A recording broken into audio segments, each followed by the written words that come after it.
jump right in, and I'm going to start with a little intro and agenda setting. All right. So first of all, my name is Christy. I'm a member of the city's Green Business Program team, as well as Reuse Seattle, and wear some other hats as well. So you may have seen me around in other spaces talking about zero waste.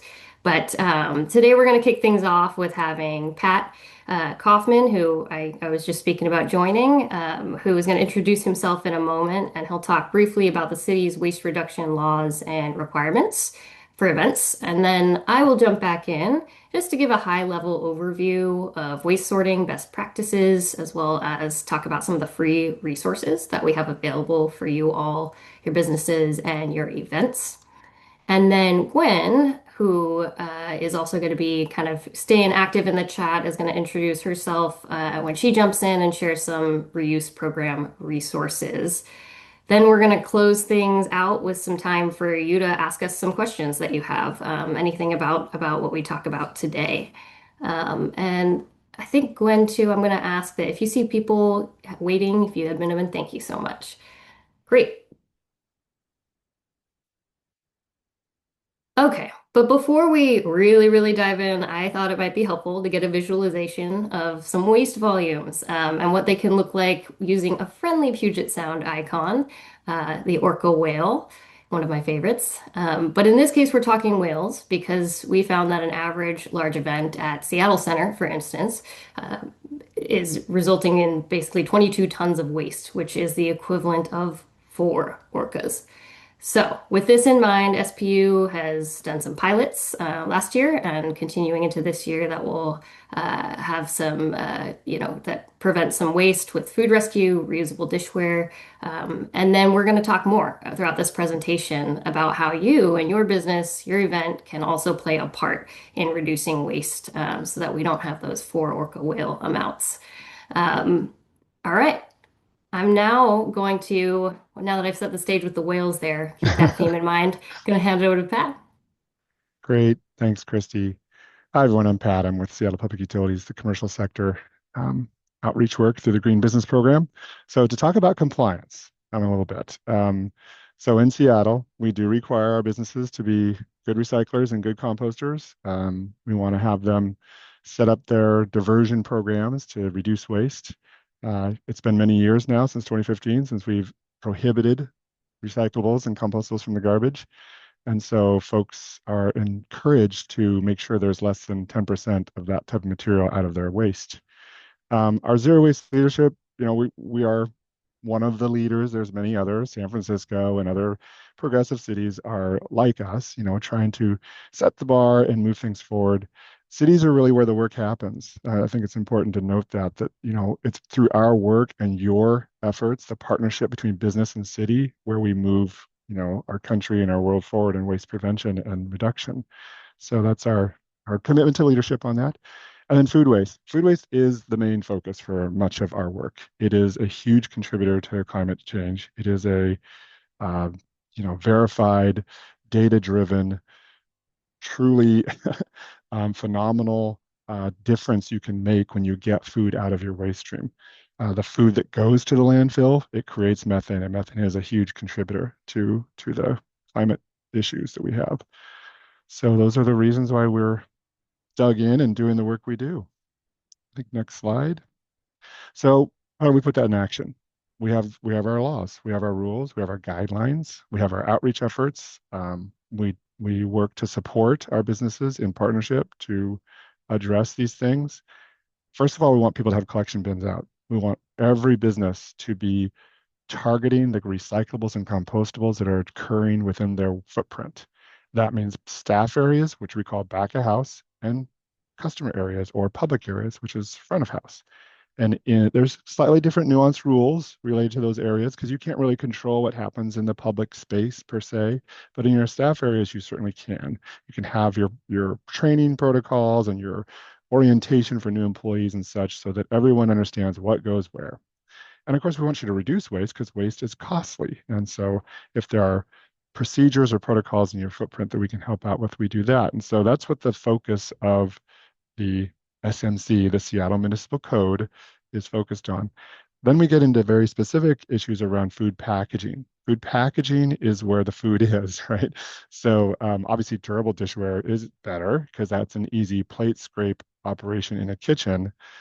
But with food packaging, when it's either in staff hands or patron or customer hands, if it's compostable, then we can collect it very easily, the food waste and the packaging for composting. So those are some specifics on that. We also, in partnership with the state Department of Ecology, there are rules around single serve utensils, upon request, ketchup packets or um, foam, EPS, which is expanded polystyrene foam, or bags, carry-out bags. There are rules around that.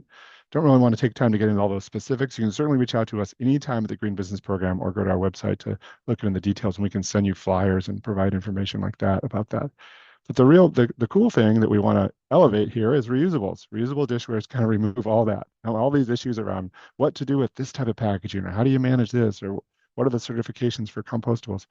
If you are a footprint or operation where you are doing food service or beverage service, and you can use durable serveware or reusables serveware, which is kind of a different inventories. One is like the ceramic and glass durable dishware, and then reusables is usually a plastic or stainless steel or a different substrate that's more intended to be an inventory that's taken and washed and returned in a service-based model.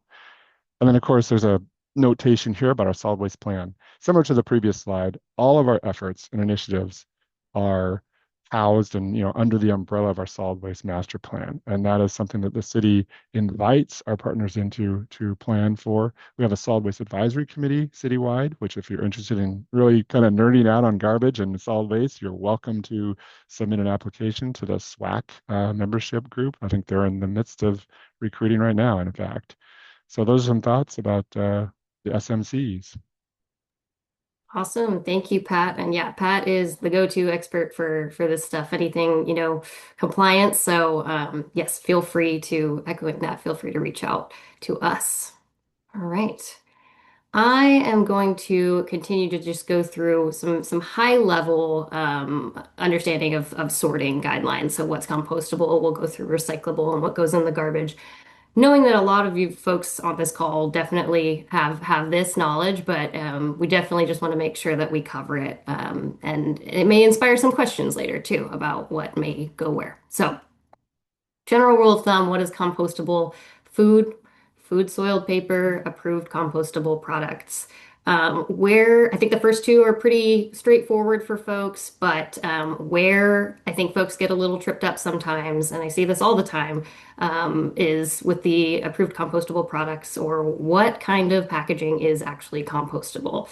And I did just see that Gwen, I think, put a link in the chat. So I'll just note here that for any of these categories, compost, recycling, trash, if you have questions about where things go, and if you don't feel like reaching out to our Green Business Program email, I won't be offended. But there is a tool online called Where Does It Go? And you can use that. And it's very comprehensive. It has quite a few different categories of you could just type in, paper, newspaper, etc. And it should tell you where those things go and which bin. So just plugging that. But as I was saying, we want to watch out for phrases like things like biodegradable or eco-friendly, brown and green colored things. Those alone are not going to tell you whether something is actually compostable in the city of Seattle. What we look for are the terms commercially compostable or compostable, and this is actually something that is written into our code here. So. When in doubt, look for that labeling on the packaging of commercially compostable. That'll really tell you whether it truly is. So, another note I just want to add because I think this picture does show some of them, but it is worth noting that the city did pass a law that brown plastic lined boxes, so those like takeout plastic lined boxes, are no longer allowed to be given out by businesses in Seattle because I would say in general, folks tend to think that if it's brown, it's definitely compostable. They're like, oh, yep, it looks like it's earthy, it's brown, it's compostable. Unfortunately, a lot of those are plastic lined. And so while they had been recyclable, people were just putting them in the compost. And so to avoid that confusion, we're just saying, yeah, let's no longer give those out. So Just a note there, and again, we can definitely dive into the weeds on some of these things if you want to reach out to us. We also have some opportunities for business waste trainings, which I'll talk about in a few slides. What is recyclable? These are, I think, helpful graphics on this slide here, but very simple bottles, cans, and cups. Clean containers and lids, as clean as you can get them. I would say, we tend to say if things have like sticky syrups and creams and things on them, we want you to rinse those out and put those and then recycle them, but they don't need to be absolutely pristine.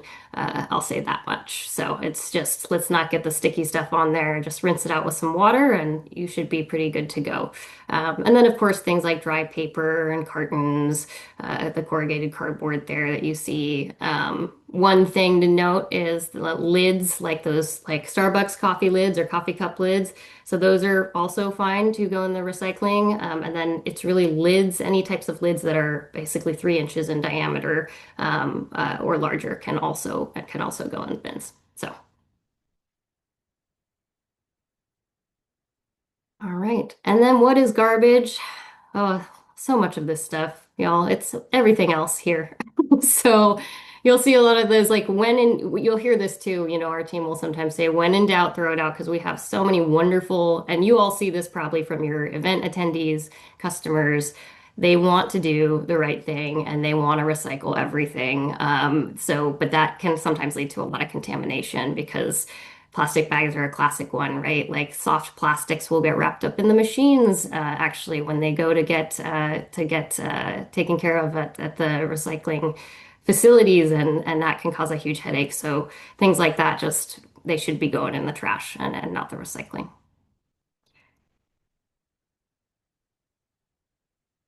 And then I'm going to get into signage, the aspect of that kind of more in a moment, but I did want to share this graphic to really highlight bin setup and signage, the best practices that we say at businesses and then at your events. You'll see some pictures in the next slide. But ideally, businesses have three bins or four if you happen to have reusables or durables that Pat just talked about, that we'll hear more about later, with clear, instructive sorting guidelines above each bin. So that's kind of what those posters they represent, right? And the reason is we see this being kind of key to keeping contamination low, right? Because what we found is people tend to go when they have something in their hand, they're ready to get rid of it, they tend to go to the closest bin.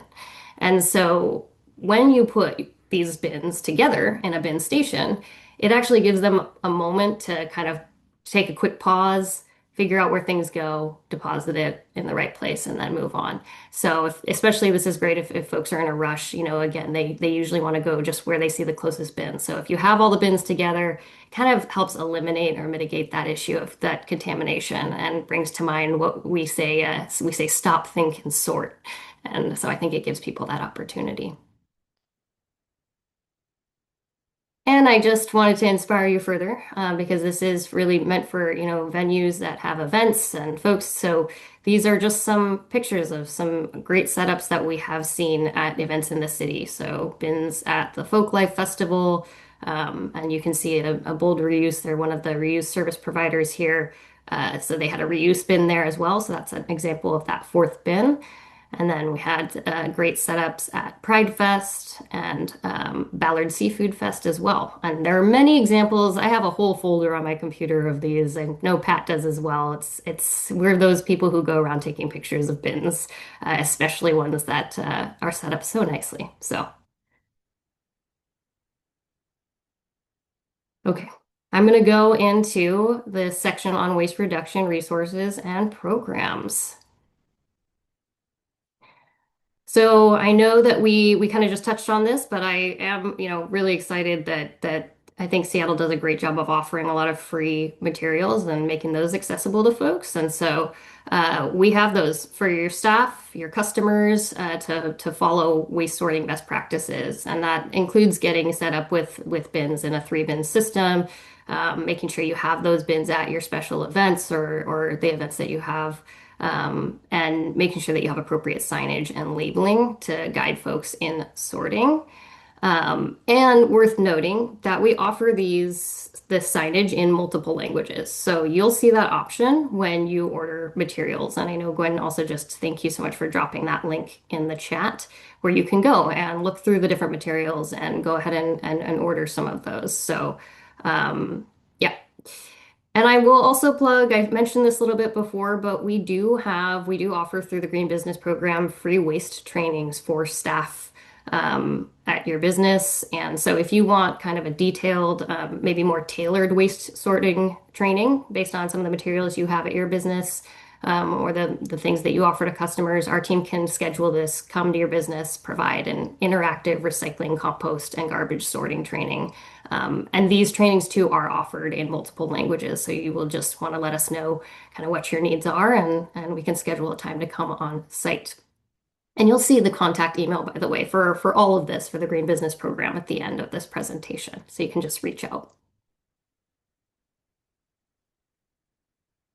But I'm really excited to share these posters, and I think I'm seeing them in Pat's background too, which is super exciting. I love that layout that you have there, Pat. But we just worked with some fantastic institutional partners in the city to help kind of launch some World Cup themed posters, waste messaging, and labels and stickers. So these will soon be available for folks to order on the waste poster order form. And yeah, you're just my dream is that I'm just gonna walk out and see these all over.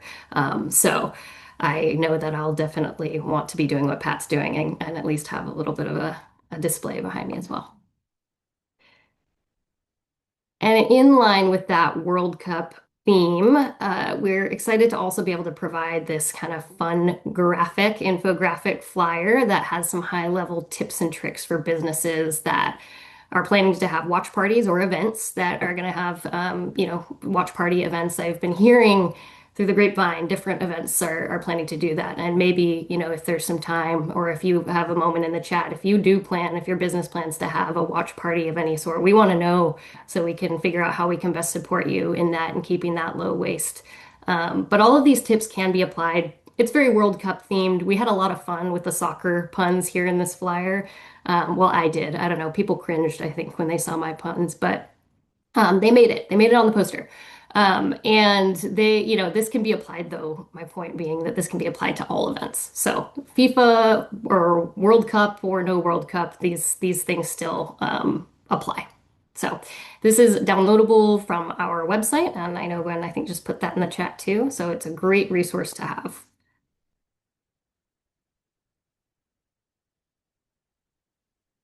All right, I do want to spend a few moments briefly touching on the food donation and food waste prevention work that SPU has been leading. And Pat mentioned this earlier on in his one of his slides that this is really it's a huge issue, food waste, and a really big opportunity the city has found. And so the overall goal and the way I think of it is like this phrase of get food out of the garbage. That is the big goal, and we want to make sure, and then get food that that can be donated into people's hands. So there are training materials, things that we've offered have been training materials to ensure guidelines are clear, staffing, logistics support, necessary kind of equipment services, like talking with you through that. These are all elements of the support that we have been able to provide, and want to continue to talk through with you all. And then I know folks may be curious what the basic guidelines are, so for what you can and can't donate. So I wanted to provide a quick checklist here. What can be donated? So unserved prepared foods held at safe temperatures, packaged or individually wrapped items, raw produce or unopened ingredients, foods not previously offered to the public. What cannot be donated is food that has been served to customers, items that have been sitting out of temperature control or open or partially used containers.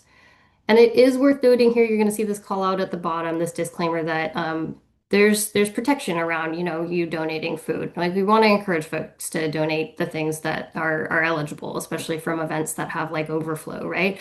And that's through the Good Samaritan Food Donation Act, which protects you from being held liable as long as food is donated in good faith and you believe it's safe and edible.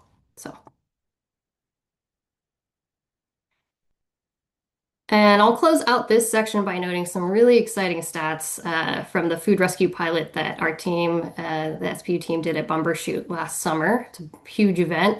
And thanks to this collaboration, 700 pounds of food, over 700 pounds of food, were donated just over the course of 2 days. So that's really exciting. Yeah, so we cut food waste, the event, by 98% across all the waste streams, because I think event attendees typically will toss food into recycling, compost, and garbage. But because of this combination of food rescue efforts and swapping out single-use dishware for reusables, better signage, as we just talked about, and bin setup, that was where we were able to get that food waste cut out, that huge number. So. Yeah, I mean, this is just some of the success that you can see from pilots such as these, and so all the numbers, garbage, recycling, composting, or sorry, recycling and composting. Oh, yeah, and garbage cut by 41%. So all of these things are going in the right direction in terms of numbers. We're really excited about those pilot outcomes. So, plenty of, I think this could inspire some exciting questions or ideas, and so please keep those. We'll talk about those a little bit more in the Q&A. But before we get to it, we've been talking a lot about reuse, so I want to make sure that Gwen has a moment to jump in and talk reuse. Thank you, Christy, and thank you, Pat. Super informative as always. So my name is Gwen and I'm the Reuse Seattle lead. And our goal with the Reuse Seattle program is really to help businesses swap single-use for food service packaging for reuse alternatives. As a business, you can receive up to $500 to do that replacement. And it's a direct buy model, so you don't have to actually pay up front. And you can also choose what kind of items you want to swap for through catalogs like Webstaurant or other areas. You can see in the example photos that we've included on this slide, this business decided to switch their plastic recyclable cups with glass or durable plastic alternatives. So that's a great option, a simple one. We love that exchange. Next slide. We also help facilitate the switch from single use to reusables at large events and venues. So, in this model, we partner with reuse service providers to drop off the reusable serviceware. Then they wash it, pick it up, wash it, and return it. And this allows for reuse at outdoor events without washing infrastructure. And then it also can help with indoor events where it can alleviate kind of the strain that comes with large volumes there. And I also just want to say that before joining the SPU team, I worked on a number of projects where we were supported by and used these initiatives and incentives. And I can confidently say that SPU is really a partner that's willing to financially support waste reduction goals. So please utilize these resources that are available to you. And lastly, we have a fun photos slide. So here's some of the examples of reuse applications that we've supported across Seattle. We've got photos of cups and return stations from an event at Seattle Center. We've got reusable plates and trays from farmers markets and Festa Italiana, if any of you are familiar with that event. And then we have some amazing volunteers at the Columbia City Night Market. So, lastly, just to wrap it up, if you have an event or hosting a watch party or want to make the switch to reusables in your business, please reach out and we are here to help. Awesome. Thanks so much, Gwen. All right, it was pretty short and sweet, but that's the run through. And we want to open it up. I know in the last few minutes, if folks have time for some quick questions, you're welcome to put them either in the chat or go ahead and come off mute to ask your questions. And I will stop sharing for a moment so that we can see each other's faces.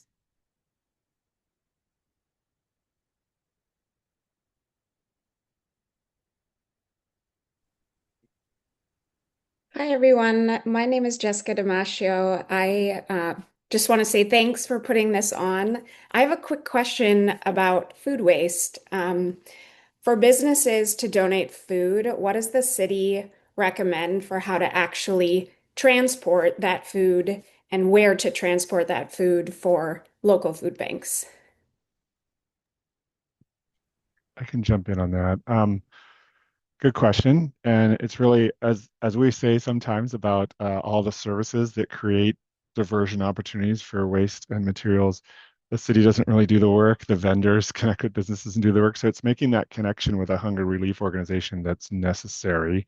There can be many different protocols, the timing of collection, the vehicle size, the time of day, the staff members, secure access. There's a lot of like protocols or things that kind of kick in between a donation site and a receiving organization. So generally speaking, though, from the city's kind of rules perspective, it's a health department kind of purview on temperature maintaining and like cleanliness and secure kind of storage and such. Um, and from our perspective, we want to help with, we would like to help with like racks or shelves or bins or anything that's necessary to make that donation kind of process and movement function. So we're sort of like the third wheel in the effort. It's really between the site and the hunger relief organization to figure out the details.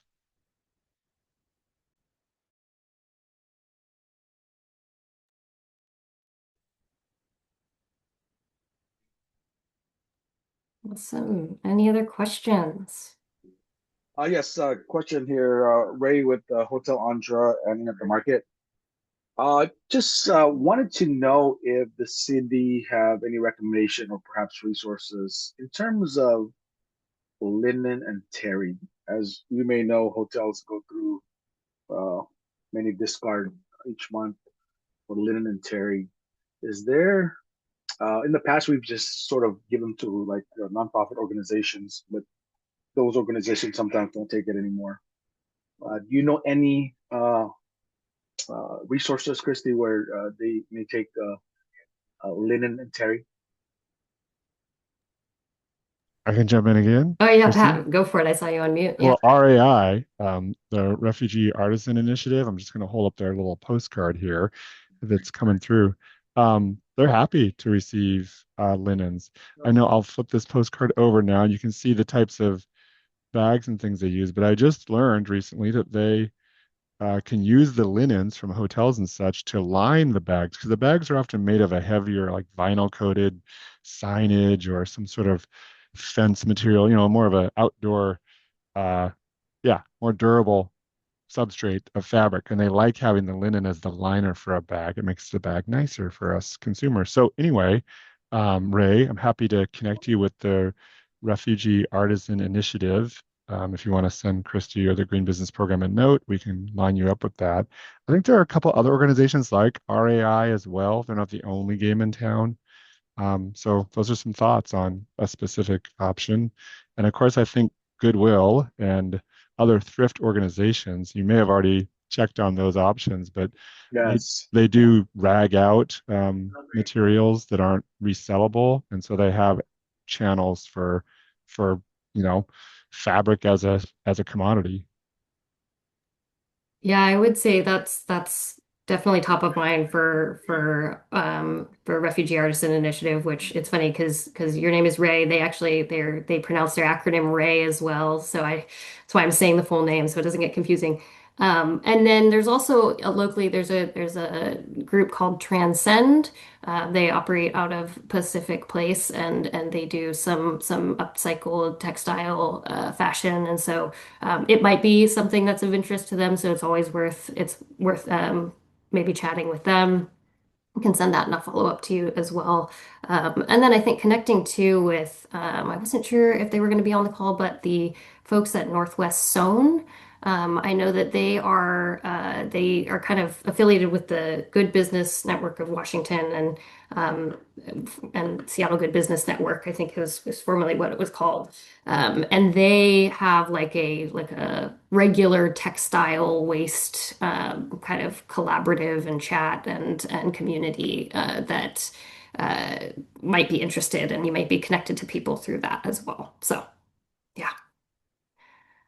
Thank you. Hmm. Awesome. Can take maybe one more question, and then again, and it's a call for people to reach out to us. We love mail, emails, so feel free. But we'll take one last one if you have any.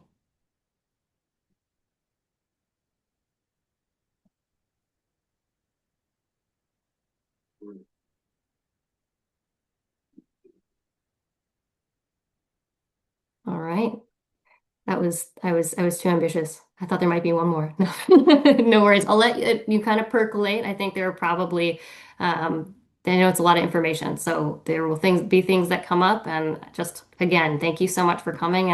And please reach out to us. I think Pat said earlier that we're nerds about this stuff. If you can't tell already, so we would love to chat with you more, help you get your events as low waste as possible and your businesses. And yeah, hope to be able to meet with you soon.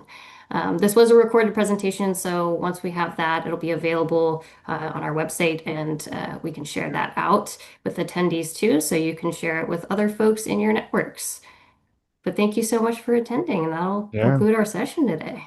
thanks. Good to see some familiar faces and names. Take Yeah, care. thank you Take all. care. Bye.